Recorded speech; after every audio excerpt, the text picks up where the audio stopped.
Listo, creo que ya está grabando. Entonces, bueno, inicialmente, buenas noches. Me presento, mi nombre es Alison Cubillos. Estamos con el psicólogo David Quintero. Pues en primer lugar, queremos darle las gracias por la disposición que tiene en este momento de participar en la entrevista. El propósito principal del encuentro es conocer las experiencias y las perspectivas desde la psicología social y comunitaria. Pues se va a tener énfasis más que todo en la trayectoria profesional que él ha tenido como psicólogo. Nos interesa más que todo identificar qué modelos y enfoques ha trabajado, ha aplicado, las acciones psicosociales que ha desarrollado y los principios éticos que van a ver orientados en su práctica. La información recopilada en esta entrevista va a ser utilizada únicamente con fines académicos y a David le recordamos que la participación es completamente voluntaria. Él puede retirar el consentimiento informado en cualquier momento de la entrevista. Y si tiene alguna duda al respecto o hay alguna pregunta que de pronto esté un poco incómoda para él, puede informarlo con completa libertad, ¿de acuerdo? Entonces, no sé si estés de acuerdo con iniciar, David, en este momento. Claro que sí, muchas gracias a ustedes por permitirme estar aquí, por darme la oportunidad de formar parte de este proyecto que ustedes tienen. Y sí, claro que sí, vamos adelante. Muchísimas gracias. Inicialmente, pues nos gustaría enfocarnos, pues para iniciar con la entrevista en la parte de la experiencia desde el campo profesional. Nos gustaría saber cómo iniciaste, cómo fue el inicio de tu experiencia en el campo de la Ya, psicología social y comunitaria y qué factores, pues, te motivaron a vincularte con este ámbito de trabajo. listo. Mi inicio fue desde un lugar más bien como algo como muy práctico y desde el servicio hace más o menos unos 12 años como operador terapéutico. He trabajado en diferentes comunidades, comunidades de ansiedad, depresión, la mayoría de las veces en rehabilitación para adicciones y en centros, en hospitales mentales también, ¿sí? Ok. Eso, lo que me motivó más a dar una continuidad fue la experiencia directa con el sufrimiento del ser humano y cómo esto genera una resiliencia colectiva para ir saliendo al frente, ¿ya? Al trabajar diferentes grupos, como lo son el aquí y ahora, la expresión de sentimientos, trabajo grupal, el manejo de problemas, pero no solamente a nivel individual, sino también grupal dentro de estos entornos, veo cómo la cohesión general que existe entre ellos genera que una motivación a nivel individual, sino a nivel social y grupal para poder ir al frente, ¿sí? Para poder salir adelante. Y cómo esto, pues, es algo profundamente relacional. Esto me llevó Ok. a formalizar mi vocación estudiando psicología y buscando un marco teórico que me permitiera ir más al fondo dentro de estas problemáticas que no son solamente personales, sino también sociales. ¿Sí? Creo que con eso responde tu pregunta. Sí, claro que sí. Entiendo que en este caso que pues has trabajado como en contextos de hospitales mentales, nos gustaría saber como qué situaciones o qué dificultades has enfrentado en este tipo de escenarios. Ok, bueno, yo estuve acá, por ejemplo, en lo que era el Hospital Mental de Antioquia, ¿sí? Este, por ejemplo, tiene una parte que en donde hay comorbilidades entre las adicciones, ¿sí? Y las diversas patologías que se presentan, pues ya los trastornos y todo este tipo de situaciones. Em, de esto, ¿qué es lo que hace? ¿Me repites, por favor, la pregunta? Sí, ¿qué dificultades has presentado en este tipo de contextos, de escenarios? Ok, listo, ¿Qué has gracias. evidenciado? Listo. Dentro de este tipo de grupos, especialmente lo que está con adicciones, hay mucha resistencia al cambio, ¿sí? La resistencia al cambio y la estigmatización que existe por parte de la sociedad.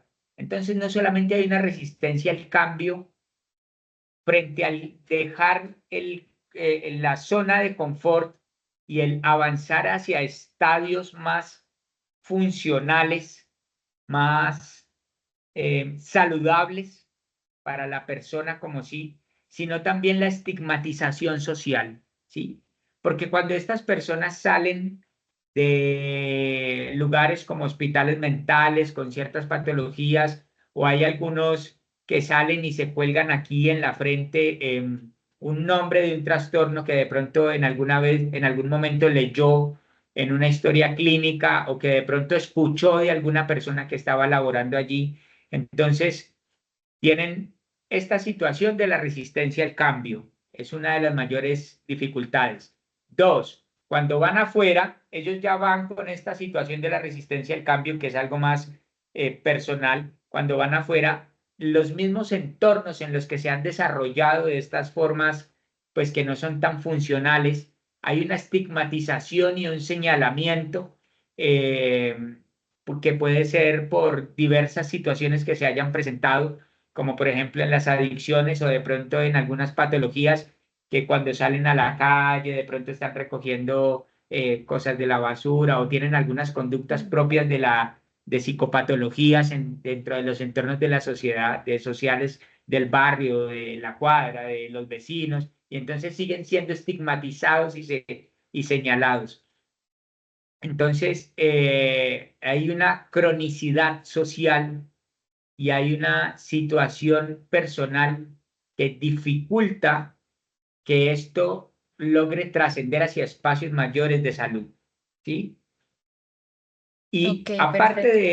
aparte de esto, las instituciones en muchos países, ¿sí? Y lastimosamente nuestro país está allí, son como burbujas, ¿sí? Entonces yo voy e ingreso a mi hijo a un hospital mental por cierta situación, o lo ingreso a un centro de adicciones o a cualquier otro escenario.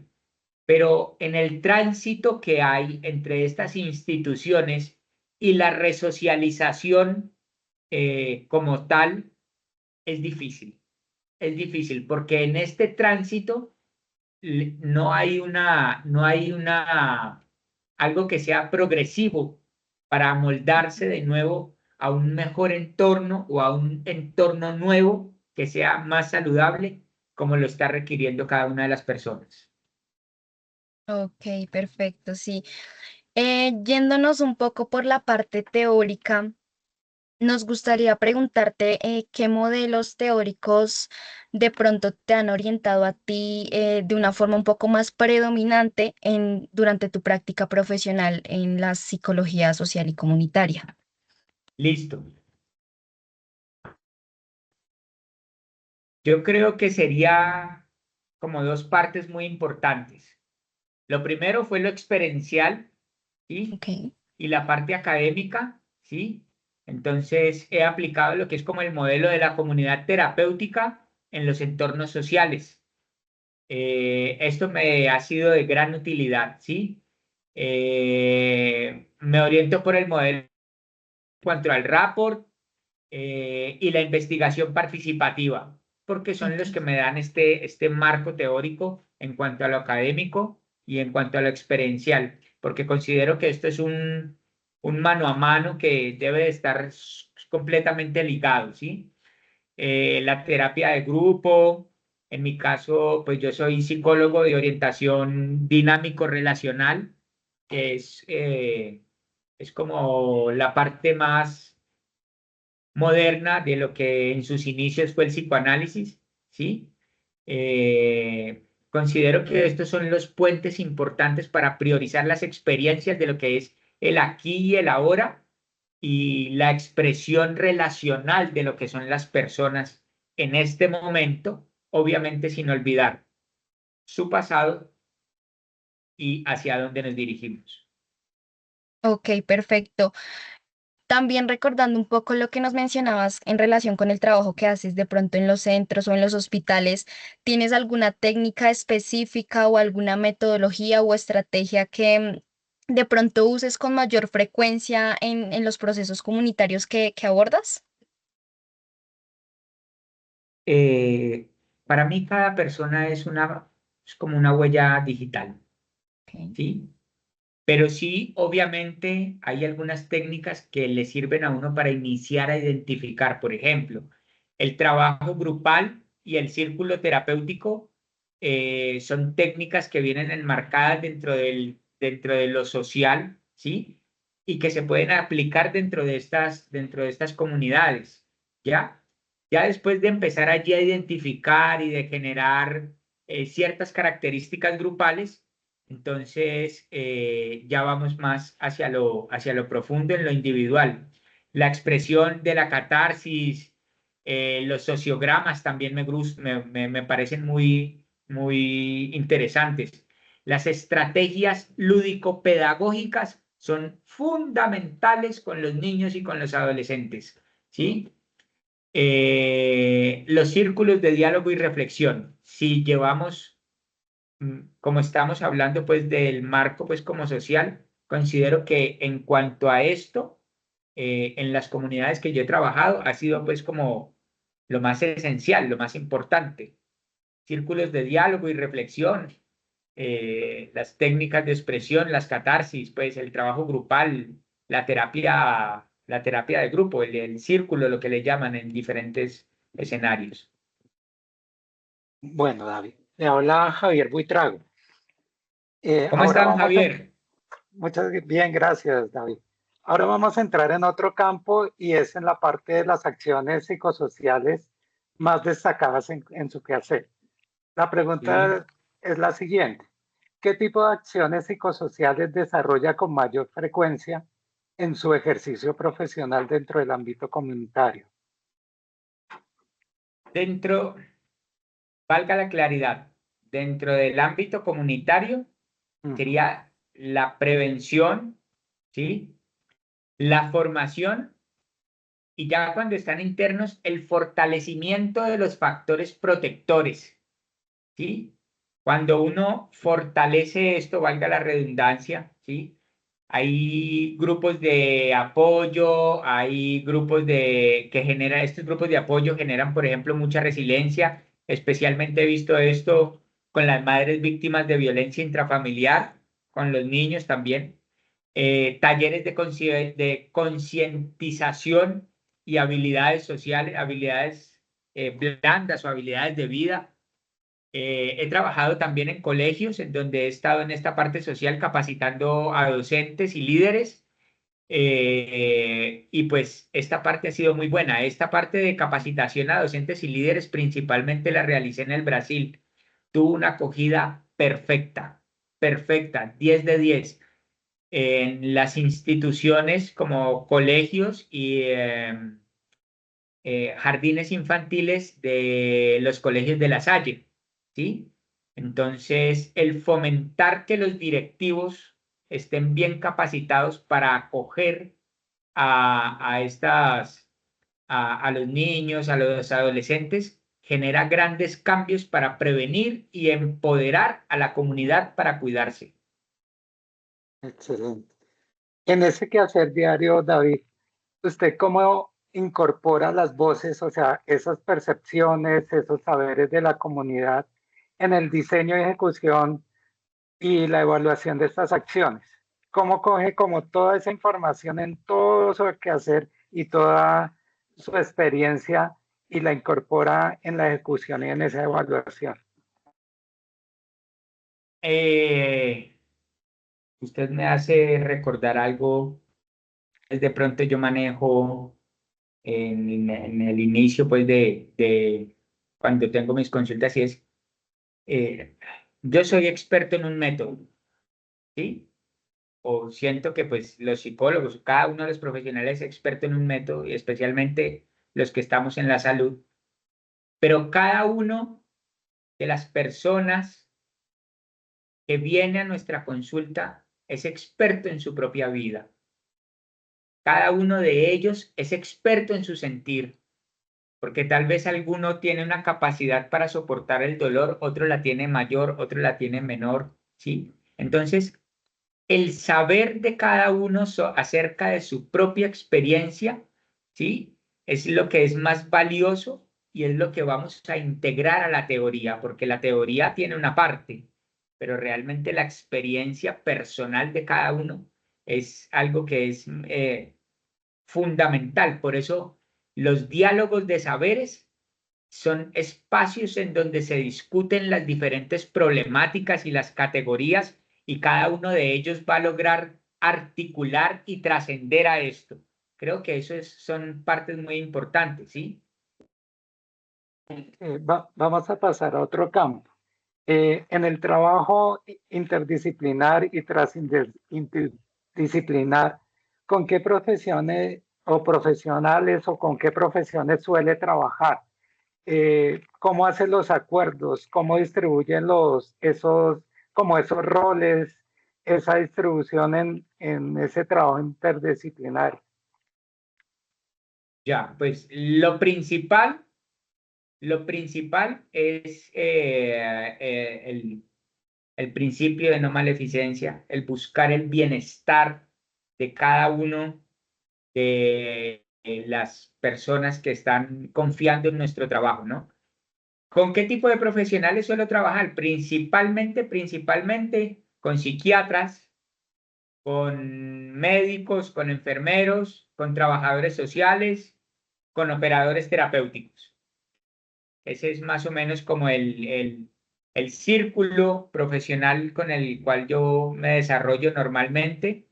Eh, y el foco principal o los acuerdos principales que se generan van en bienestar del usuario y de la comunidad que estemos manejando, de la comunidad que estemos interviniendo, y existen algunas ocasiones en las que sin perjudicar la comunidad habrá algunas excepciones para poder lograr este foco del bienestar del usuario, ¿sí? ¿Usted nos podría compartir un caso en que se evidencie este trabajo interdisciplinar que haya sido fundamental para lograr un resultado positivo donde muchos hayan tenido que intervenir? Un caso específico en su experiencia. A ver, algún caso específico. Me pusiste a pensar, me pusiste a pensar.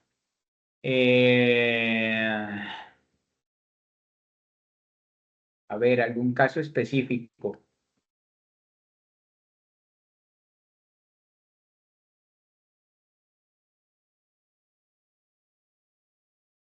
Recuerdo mucho, había en un lugar X, ¿sí? Había un chico que tenía diversas pues, como condiciones, ¿sí? O patologías. Entonces, el psiquiatra siempre estaba ajustando la medicación, el medicamento, ¿sí?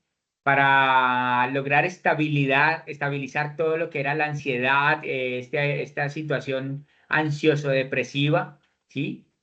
Eh, Durante eso ocurría la intervención del psiquiatra, era una vez mensual.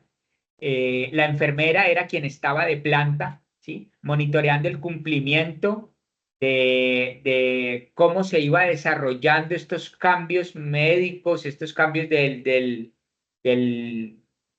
de cómo reaccionaba frente a esto, ¿sí? Y en ese momento los operadores terapéuticos estaban viendo cómo iba cambiando su forma de pensar, su forma de sentir en cuanto a la estabilidad constante que fuera a generar dentro de los cambios que habían hacia el proceso de rehabilitación en la adicción, ¿sí? Puesto que este chico llegó con una condición psiquiátrica bastante compleja, entonces por eso la primera intervención fue estabilizar su cerebro, ya que los índices de oxitocina, dopamina, serotisol estaban, pues, no estaban funcionando de forma adecuada. Y ya después de generar esta estabilidad en cuanto a lo biológico acá, se inició fue el proceso de seguimiento por enfermería, como te lo dije anteriormente, el proceso de seguimiento terapéutico por parte de los operadores, los psicólogos y el trabajador social, logrando así que a través de aproximadamente unos 7, 8 meses se lograra, ¿sí?, que esta persona tuviera tener un resultado, de tener una oportunidad de vincularse con nosotros, cuando la gran mayoría, en el momento en el que llegaban, ya iniciaban en los primeros 2, 3 y 4 meses vinculándose con los operadores terapéuticos, con esto, con lo otro, que es lo normal de cualquier ser humano, ¿sí? Porque uno llega y socializa dentro de las comunidades que está. Este ejemplo es de una persona que obviamente, pues, y lograron en leer, es una persona que estaba en adicciones, pero cuando llegó su condición psiquiátrica no le permitía ni siquiera vincularse de forma adecuada. Y esto fue algo que nos quedó a nosotros como equipo psicosocial, equipo clínico, muy marcado, y fue el ver cómo se lograba estabilizar un sistema nervioso central para poder que el ser fluyera y saliera y poderse conectar socialmente con un equipo de trabajo que estaba al servicio de él, ¿sí? Interesante el caso. Bueno, Siento que saltamos no a otro. solamente, aparte de Ujú, esto, que sí, creo que es algo importante, discúlpenme interrumpirlo, don Javier, esta persona duró allí, pues interno aproximadamente como unos 2 años, y otro de los grandes pasos fue la educación en cuanto al apoyo social y familiar, ¿sí?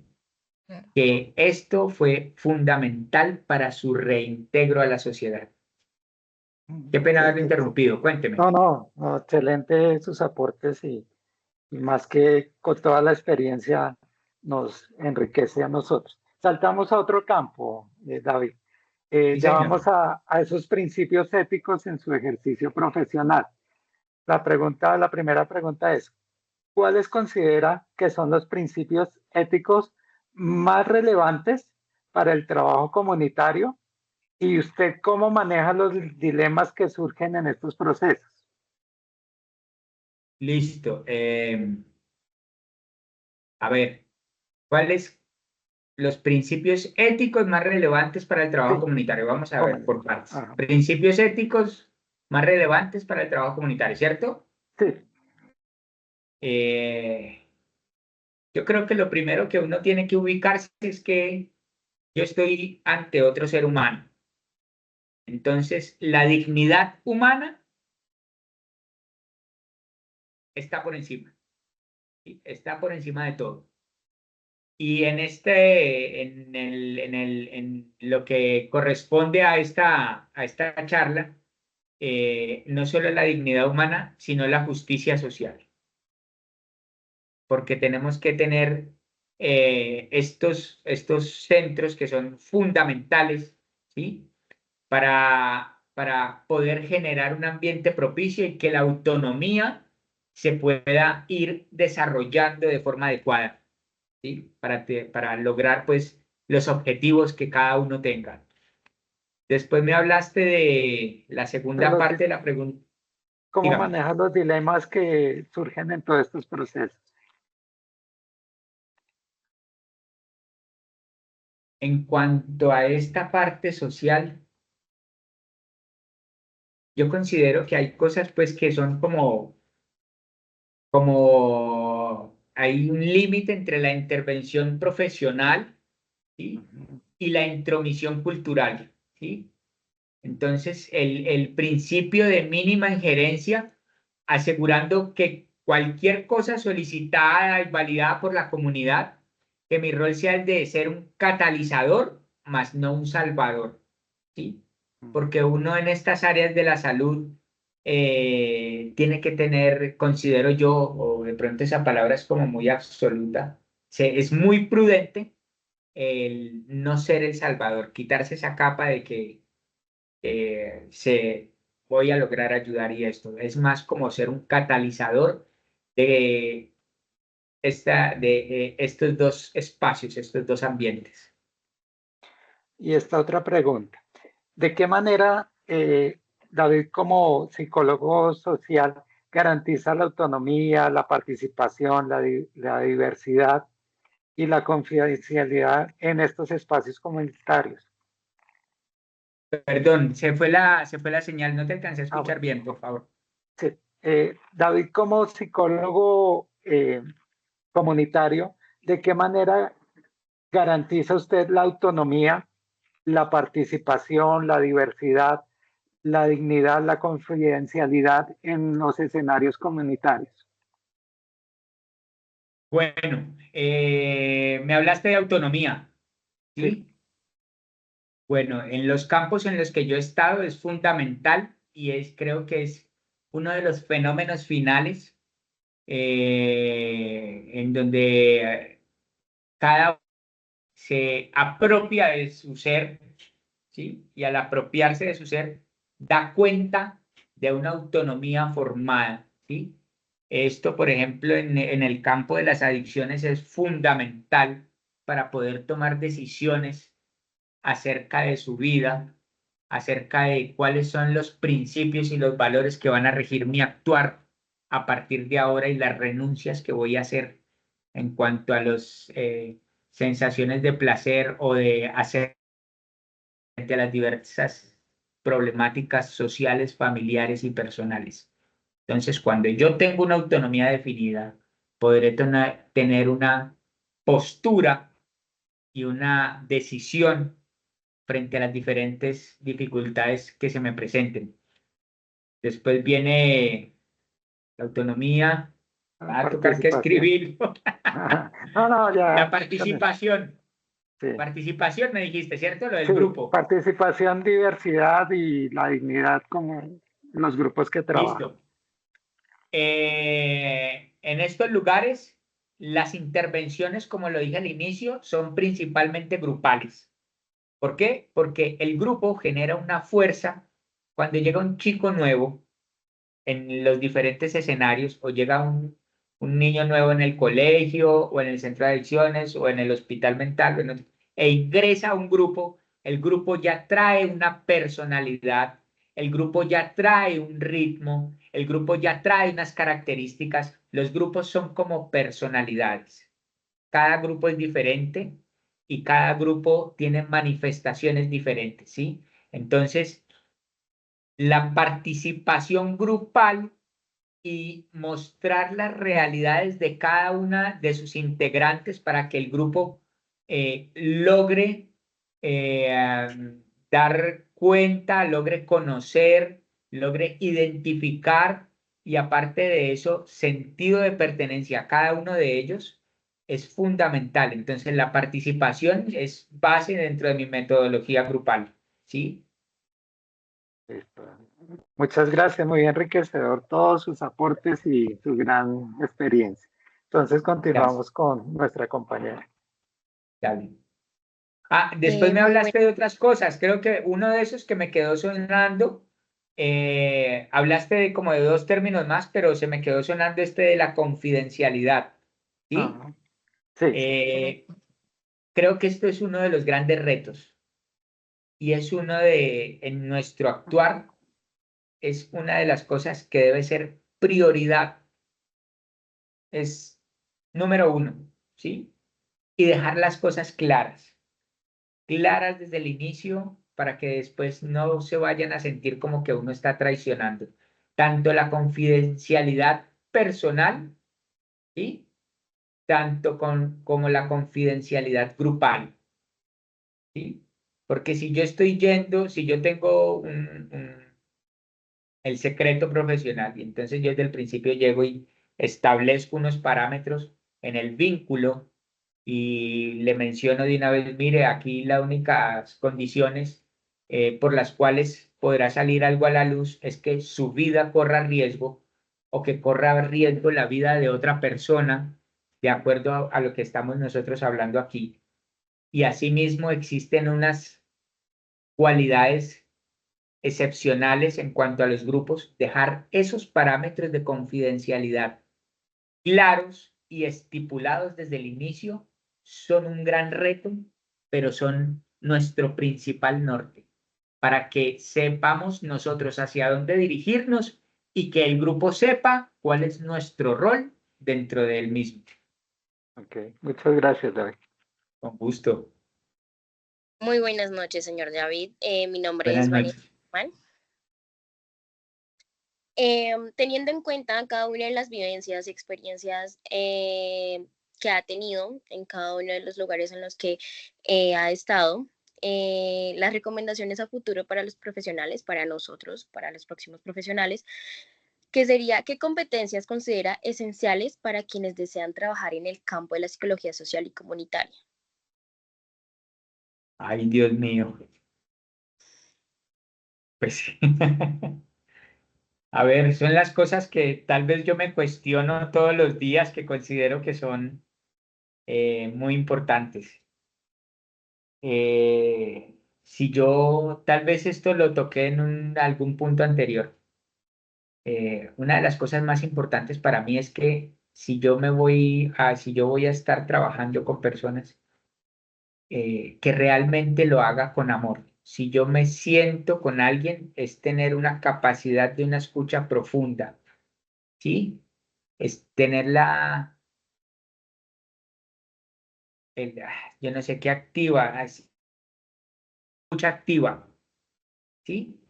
Porque muchas veces escuchamos, pero estamos pensando en darle la respuesta a la persona que nos está hablando. Y es una respuesta mecanizada de acuerdo a lo que nosotros pensamos y sentimos.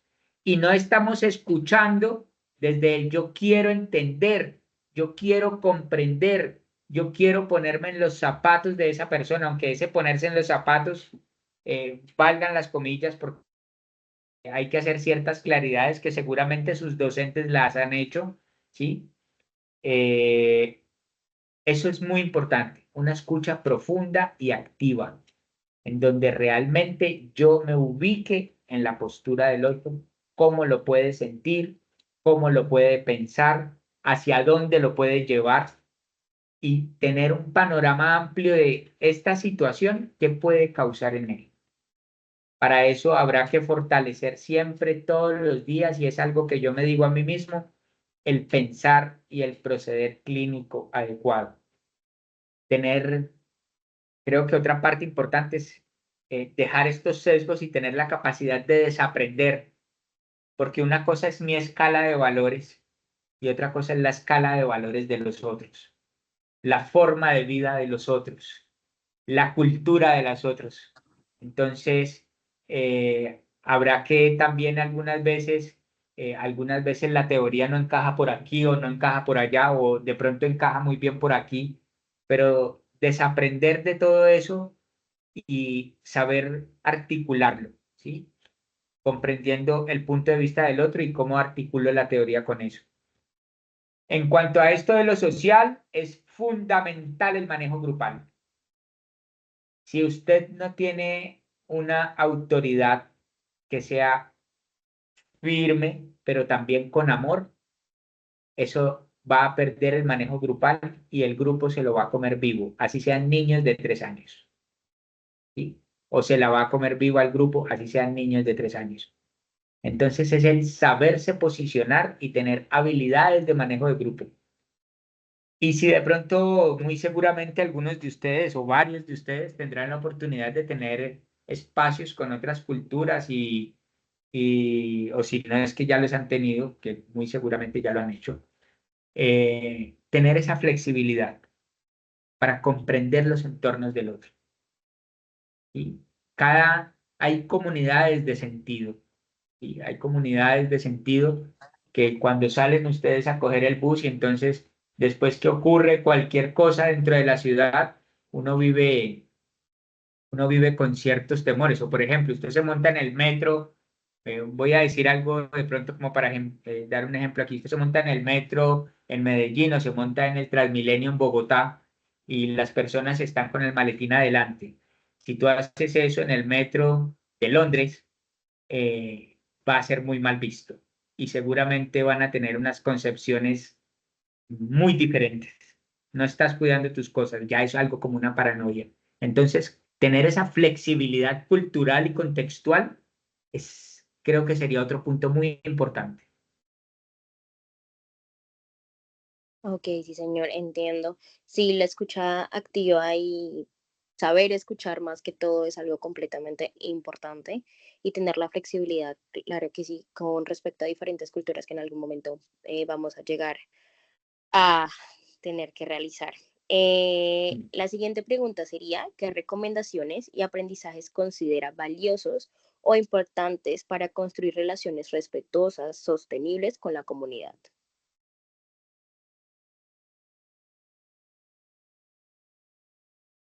Estar ahí, vivir el momento, dejarse de prejuicios, mezclarme. Hay diferentes formas de hacerlo, hay algunos que lo hacen, no recuerdo bien el nombre técnico en este momento, pero es una postura dentro de la psicología social que yo miro desde afuera del grupo, ¿sí?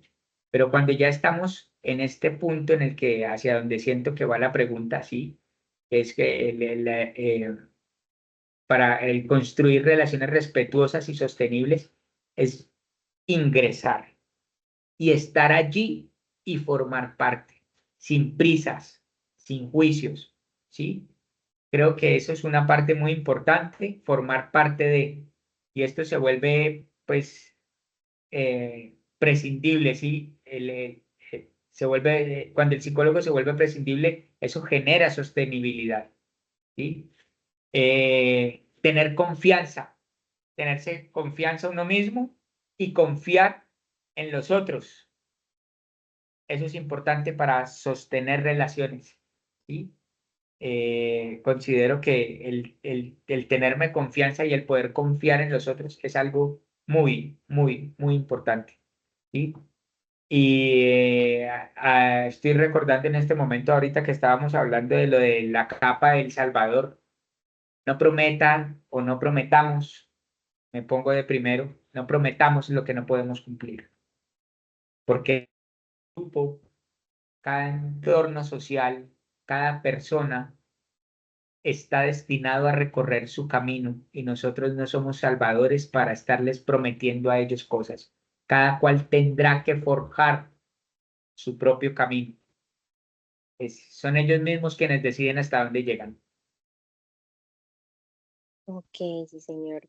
Entonces, en ese caso, le agradecemos sinceramente por compartir su experiencia y conocimiento con todos nosotros y sus aportes altamente significativos para comprender de manera más profunda el trabajo y el ámbito de la psicología social y comunitaria. Finalmente, nos gustaría saber si hay algún aspecto adicional que desea agregar o algo que considere importante que nos que hayamos mencionado.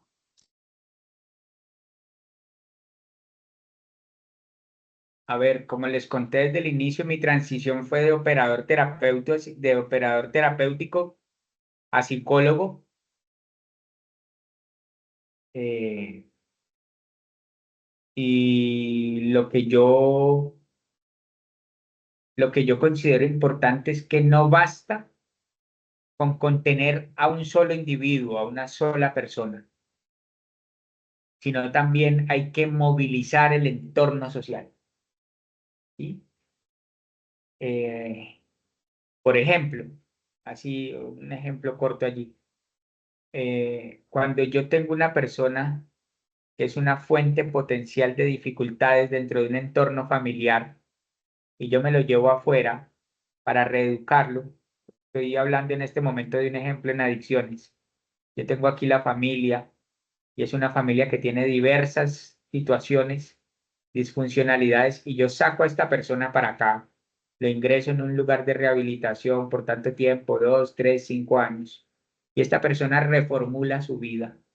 Pero cuando vuelve aquí, ninguna de estas personas ha cambiado y el entorno social sigue siendo el mismo, las probabilidades de ir hacia abajo son más elevadas. Mientras que si logramos movilizar el entorno social, mientras que si logramos buscar una sanación de algo que sea sostenible en cuanto a dentro de la familia, al entorno en el que se mueve o cambiar un poco el entorno de alguna forma, ¿sí? Esto va a generar mayores índices de éxito. Considero que eso es importante. Entonces, no es solo contener al individuo, sino movilizar el entorno social. Claro que sí, David. Muchas gracias de verdad por tu participación en la entrevista. Creo no solo yo como persona, sino también mis compañeros, que cada respuesta que diste fue muy concisa y muy enriquecedora, pues en todo el sentido de la palabra. De verdad, muchas gracias por darnos de tu tiempo, por las respuestas que diste, por tomarte de verdad un pedazo del día para poder darnos estas respuestas tan enriquecedoras y que creo que nos van a servir mucho en el momento en que nos graduemos, que ya estemos ejerciendo y vamos a recordar de verdad tus palabras con todo lo que nos mencionaste. Muchas gracias. Con mucho gusto, gracias a ustedes por tenerme en cuenta. Espero que esto les sirva bastante. Felicitaciones en el Día del Psicólogo a ustedes, colegas. Eh, Espero que tengan una buena noche. Gracias, David. Igualmente, muchas gracias. Hasta luego. Hasta luego. Hasta luego para